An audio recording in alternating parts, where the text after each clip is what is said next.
وَمَنْ أَظْلَمُ مِمَّنْ مَنَعَ مَسَاجِدَ اللَّهِ أَنْ يُذْكَرَ فِيهَا اسْمُهُ وَسَعَى فِي خَرَابِهَا۔ یہ بڑی امپورٹنٹ آیت ہے 114 نمبر سورۃ البقرہ کی۔ یہ آلموسٹ سمجھ لیں ہر مسجد کی سٹوری ہے تو یہ مسجد حرام کے بارے میں نازل ہوئی ہے۔ اللہ تعالیٰ فرماتا ہے وَمَنْ أَظْلَمُ مِمَّنْ مَنَعَ مَسَاجِدَ اللَّهِ، اس سے بڑھ کر ظالم کون ہے جو منع کر دے اللہ کی مسجد میں آنے سے، ان یذکر فیہا اسمہ، کہ اس کا نام یعنی اللہ کا نام ذکر کیا جائے مسجد کے اندر، وسعی فی خرابہا، اور مسجد کی بربادی کا، ویرانی کا وہ خواہاں ہو۔ یہ بات مشرکین عرب کو ہو رہی ہے جنہوں نے مسلمانوں کے اوپر بین کر دیا تھا کہ وہ حرم مکہ کے اندر آ کے نماز ادا کریں یا اللہ کا ذکر کریں۔ اللہ کہتا ہے کیسے ظالم ہے، ایک طرف یہ چیز فیسلٹی اویل کر رہے ہیں کہ ہم حرم کے متولی ہیں، اور ظلم کی انتہا یہ ہے، انہوں نے اوپر ایسے ظلم اپنے اوپر کیا ہوا ہے کہ یہ مسلمانوں کو اللہ کا ذکر کرنے سے مسجد میں روکتے ہیں، تو دراصل یہ مسجد کی ویرانی چاہ رہے ہیں۔ جب آپ کسی کو مسجد میں ذکر نہیں کرنے دیں گے تو مسجد کی آبادی جو ہے وہ مسجد میں ایئر کنڈیشن لگانے سے یا زیادہ ٹوٹیاں لگانے سے یا خوبصورت قالین بچھانے سے ہوتی ہے یا نمازیوں سے؟ تو مسلمانوں کو اللہ کا ذکر کرنے سے روکتے تھے۔ تو اللہ تعالیٰ فرماتا ہے اس سے بڑا کوئی شخص ظالم نہیں ہو سکتا جو مسجد میں اللہ کا ذکر کرنے سے روکتے۔ اب اس کا کیا مطلب ہے؟ آج بھی کوئی مسلمان، کوئی مولوی، کوئی دین کا ٹھیکیدار آپ کو مسجد میں نماز پڑھنے سے، اللہ کا ذکر کرنے سے، ایون حلقہ بنا کے درس قرآن کرنے سے بھی نہیں روک سکتا۔ درس قرآن کرنا بھی تو اللہ کا ذکر ہے۔ تو سر کسی مسجد میں آپ کر کے بتائیں، آپ نمازیوں کو درس نہ دیں، امام کی جگہ پہ کھڑے ہو کے سارے نمازی چلے جائیں، آپ اپنے 2-3 دوستوں کو لے کے بیٹھ جائیں اور ترجمے والا قرآن کھول کے آپس میں کریں، تو اب مولوی کو کس چیز کی پیڑ ہے؟ پہلے تو تھا میری پوسٹ چھن رہی ہے، کیونکہ وہ کہتا ہے میں نے درس دینا ہے، اسی لیے آپ کو رمضان میں اس نے قابو کیا ہوتا ہے، فجر میں بھی درس، ظہر میں بھی درس، عصر میں بھی درس، مغرب میں بھی، عشاء میں بھی، اور اعتکاف والوں کا تو ایسا بینڈ بجا ہوتا ہے بیچارے، وہ کہتے ہیں ہم بیٹھے اعتکاف تھے، ادھر ان کے درس بھگتنے پڑ رہے ہیں ہمیں، چلو ایک درس دو، وہ بھی کہتے ہیں پورے سال دی کسر کٹا گے کتنے سو۔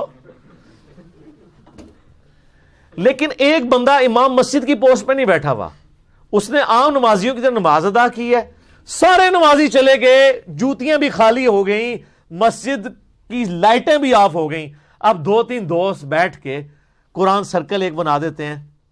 آپ کا کیا خیال ہے مسجد میں ایسے کو کرنے دے گا؟ تو مجھے بتائیں مشرکین عرب جو نبی علیہ السلام کو حرم میں نہیں نماز پڑھنے دیتے تھے، ان میں اور ہمارے علماء میں کیا فرق ہے؟ کیا وہ وہاں چندے کی اپیل کر رہے ہیں؟ کیا وہ آپ کے نمازیوں کو کوئی درس دے رہے ہیں؟ وہ تو خود بیٹھے ہوئے نا، نمازیوں کو تو تب ہونا جب آپ سلام پھیرے تو کہنا مولوی سائڈ دے میں درس دینا ہے، پھر تو گل ٹھیک ہے۔ اور جو مسجدوں میں لکھ کے انہوں نے لگایا ہوتا ہے کہ امام مسجد کی اجازت کے بغیر کوئی درس نہیں دے سکتا، نہ چندہ اکٹھا کر سکتا ہے، یہ بھی لکھا ہوتا ہے، جہاں سیانے نے نا وہ، اور یہ بھی لکھا ہوتا ہے ساتھ، تو وہ نہ درس دے رہے ہیں نمازیاں نو اور چندہ بھی اکٹھا نہیں کر رہے ہیں، ان کیڑی تم تکلیف ہے؟ لیکن سر میں آپ کو اس بات کا ایک تلخ پہلو بتاؤں، آپ کسی گرجے میں چلے جائیں، کسی مندر میں چلے جائیں، وہاں اس طرح کوئی کر لے، ایون آپ مسلمان ہیں نا، جا کے کسی مندر میں 3-4 مسلمان دوست بیٹھ کے یا گرجے میں قرآن پڑھیں، آپ کو کوئی نہیں روکے گا۔ یہ آپ بھی مانتے ہیں کہ ایسا نہیں ہوگا، وہ خوش ہوں گے کہ یار مسلمان آئے ہیں ہمارے ادھر بیٹھے ہوئے، ہو سکتا ہے کوئی 2-4 چیزیں بھی لا کے آپ کے سامنے رکھتے ہیں۔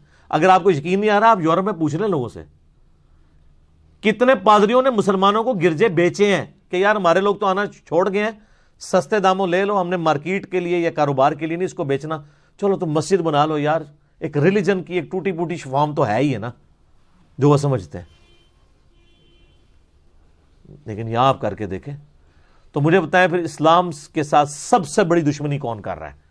اس اسلام کا ٹھیکیدار اور کسٹوڈین یعنی مولوی، اور یہ وہی نیچر ہے۔ اللہ تعالیٰ فرماتا ہے اس سے بڑا ظالم کوئی نہیں جو مسجد میں اللہ کا ذکر کرنے سے روک دے اور وہ اس کی ویرانی کا خواہاں ہو۔ اولئک ما کان لہم ان یدخلوها الا خائفین، اور ان کے لیے تو مناسب نہیں تھا مگر یہی کہ یہ خود بھی مسجد حرام میں اللہ کی گھر کے اندر داخل ہوتے مگر ڈرتے ہوئے. ان کو چاہیے تھا کہ خود بھی خوف خدا کرتے اور دوسروں کو بھی آ کے یہاں پہ عبادت کرنے دیتے اللہ کی. الٹا انہوں نے لوگوں کو روکنا شروع کر دیا. لہم فی الدنیا خزی ولہم فی الآخرۃ عذاب عظیم. ایسے لوگوں کے لیے دنیا کی زندگی میں بھی رسوائی ہے اور آخرت کا بہت بڑا عذاب ان کا انتظار کر رہا ہے. یہ نہ سمجھیے گا یہ کوئی ماضی کا کوئی ایک جملہ اور سٹیٹمنٹ ہے. قیامت تک جو بندہ مسجد میں اللہ کا ذکر کرنے سے روکتا ہے ایسا ہی ہے. اور یہ میں آپ کو جو کچھ بتا رہا ہوں نا, میں نے پریکٹیکل بھی ایسا کیا ہوا ہے. جب مجھے کوئی بھی نہیں جانتا تھا, اب تو میرے لیے مشکل ہے, نماز بھی پڑھنے دیتے ہیں تو علماء کی مہربانی ہے. شروع میں 2007-8 میں جب میں نیا ایک تحقیق کرنی شروع کی تو ظاہر ہے گھر میں اتنی کنسنٹریشن نہیں ہوتی, نہ روحانیت ہوتی ہے. بخاری مسلم میں حدیث ہے نا, 7 لوگوں کو اللہ کے عرش کا سایہ نصیب ہوگا قیامت کے دن جب کوئی اور سایہ نہیں ہوگا. ان میں سے ایک شخص وہ ہے جس کا دل ہر وقت مسجد میں اٹکا ہو, اس کو مسجد سے نکلتے ہوئے تکلیف ہو, مسجد میں آتے ہوئے خوشی محسوس ہو. اور صحابہ کرام اور نبی الاسلام کا تو اوڑھنا بچھونا ہی مسجد تھا, آپ کا تو دفتر ہی مسجد کے اندر تھا. تو مسجد میں ایک روحانیت ہوتی ہے. گھر میں بیٹھ کے آپ قرآن پڑھنا چاہیں اتنی کنسنٹریشن سے نہیں پڑھ سکتے, کوئی نہ کوئی پنگا ہو جاتا ہے. لیکن مسجد میں بیٹھے ہوں تو ادھر کا ماحول روحانیت ہی ڈیفرنٹ ہوتی ہے. اس لیے تو مسجد کا کانسیپٹ ہے کہ ایک ایسی جگہ ہو جو مخصوص ہو, جہاں لوگ صاف ستھرے جوتیاں اتار کے جائیں, اس کی صفائی کا اہتمام کریں. آگے یہ آئے گا کہ اللہ تعالیٰ نے پیغمبروں کی ڈیوٹی لگائی ہے کہ کعبے کو صاف رکھنا ہے. سر کعبے کی صفائی اللہ کو اتنی پسند ہے کہ پیغمبروں کو اللہ فرماتے ہیں ہم نے ابراہیم کی ڈیوٹی لگائی کہ مسجد حرام میں اعتکاف کرنے والوں کے لیے اور نماز پڑھنے والوں کے لیے اس مسجد کو صاف رکھو. یہ مسجد کی صفائی کرنا اتنی عظمت والا کام ہے. تو 2007-8 کی بات ہے, اسلام آباد کی ایک مسجد میں نا I-10 کے اندر ہم صرف ٹوٹلی 2 یا 3 بندے, کبھی 3 کبھی 2, 3 یا 2 بندوں سے یار تکلیف ہو سکتی کسی کو. اور یہ آج والا انجینئر محمد علی مرزا نہ سمجھیے گا, آج تو اکیلے کو اس سے بھی تکلیف ہوگی. اس زمانے میں جب میں ایک گمنام آدمی تھا, ایک عام آدمی جس کو کوئی جانتا نہیں کہ اس نے کیا کام ڈالنا ہے آگے جا کے, تو نہ ہماری عادت ہوتی تھی کہ ہم نہ زیادہ وقت مسجد میں گزاریں. صحابہ کی ایک سنت ہے فجر سے اشراق تک بیٹھنا اور عصر سے مغرب, بلکہ عصر سے عشاء تک بیٹھنا. نبی الاسلام تو کئی بار مغرب سے عشاء مسلسل نوافل ہی پڑھتے تھے, مسجد میں ہی رہتے تھے. تو مسجد میں رہنے سے کنسنٹریشن مل جاتی ہے, ماحول بھی ہوتا ہے. تو ہم نے عصر یا مغرب کے بعد نا یعنی اپنا لیپ ٹاپ مسجد میں ساتھ لے جانا اور قرآن کا ترجمہ, صرف قرآن کا ترجمہ, کوئی تفسیر نہیں, کوئی لیکچر نہیں, عربی امام کعبہ کی آواز میں اور ترجمہ وہ فتح محمد جلندری صاحب کا, مراج الدین خان صاحب کی آواز میں, بڑا سوز و گداز والا. اور ہلکی سی آواز لگائی ہوئی ہے, کوئی نماز بھی نہیں پڑھ رہا. مغرب سے عشاء کون نماز پڑھ رہا ہوتا ہے؟ مغرب تو لوگ پڑھ کے چلے جاتے ہیں, تقریباً 20 منٹ کے بعد مسجد ویران ہوتی ہے آلموسٹ, جب تک کہ اذان عشاء کی نہ شروع ہو جائیں. اس ٹائم کو مسجد میں آتے نہیں, کوئی مغرب کا ٹرینڈ ہے کہ لوگ جلدی پڑھتے ہیں مغرب. اور پھر اتنی بڑی مسجد کے ایک کونے میں بیٹھ کے لیپ ٹاپ کے اوپر بس اتنی آواز کے 2 بندے سن سکے. 2 یا 3 دن مولوی نے برداشت کیا. اس کے بعد اس نے کہا جی کیا پروگرام ہے تھوڑا,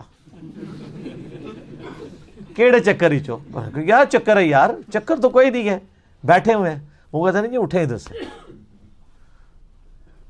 اچھا, اور میں آپ کو وثوق سے کہتا ہوں اگر میں قرآن ترجمے سے نہ سن رہا ہوتا, قرآن نہ پڑھ رہا ہوتا, ویسے 2 بندے روزانہ مغرب سے عشاء بیٹھ کے گپے مارتے رہے نا مسجد کے اندر, درس و تدریس نہ کریں, یہ جو قرآن میں ہے نا کہ اللہ کا ذکر سے روکیں گے, یہ ویسے بیٹھ کے گپے مارتے رہے, کسی نے اللہ کے فضل سے آپ کو نہیں تنگ کرنا. ان کو تکلیف اس وقت شروع ہونی ہے جب آپ نے اللہ کا ذکر شروع کرنا ہے. تو مجھے بتائیں یہ جو مساجد کے کسٹوڈین ہیں یہ پھر رحمان کے ایجنٹ بنے ہوئے ہیں یا شیطان کے ایجنٹ بنے ہوئے ہیں؟ تو اگر یہ کوئی سمجھتا ہے, یہاں 100 کے قریب لوگ بیٹھے ہیں اور ہزاروں لوگ ویڈیوز دیکھتے ہیں, اگر کوئی سمجھتا ہے نا یہ ساری تھیوریٹیکل باتیں, سر کام کر کے ویکھو اپنی مسجد ہی, رزلٹ نہ آئے تو منو آگے پھاڑ لینا. یہ دعوے نہیں ہے, یہ دلیل آپ خود چیک کر سکتے ہیں. جاؤ آج کرو, ہاں 2-3 دن ذرا تلاوت لا کے, تسی یہ موبائل فون دے نا لا کے بیٹھو, ہیڈ فون پہ نہیں لگانی, ہیڈ فون کو تو ان کو نہیں ہوگا نا مسئلہ. تھوڑی سی آواز نکال کے نا قرآن کا ترجمہ لگا دیں مسجد کے اندر، میں دیکھتا ہوں آپ ایک یا دو دوست بیٹھ جائیں، پھر دیکھیں آپ کے ساتھ کیا کرتے ہیں یہ تو پھر اللہ نے بتا دیا ان کے لیے کہ دنیا میں ان کے لیے رسوائی ہے، وہ تو بالکل ہمیں نظر آ رہی ہے۔ دنیا میں اگر سب سے زیادہ کوئی رسوائی دیکھ رہا ہے تو یہی طبقہ دیکھ رہا ہے، اور ابھی آخرت کا بہت بڑا عذاب ان کے لیے باقی ہے۔ اللہم اجرنا من النار، آمین۔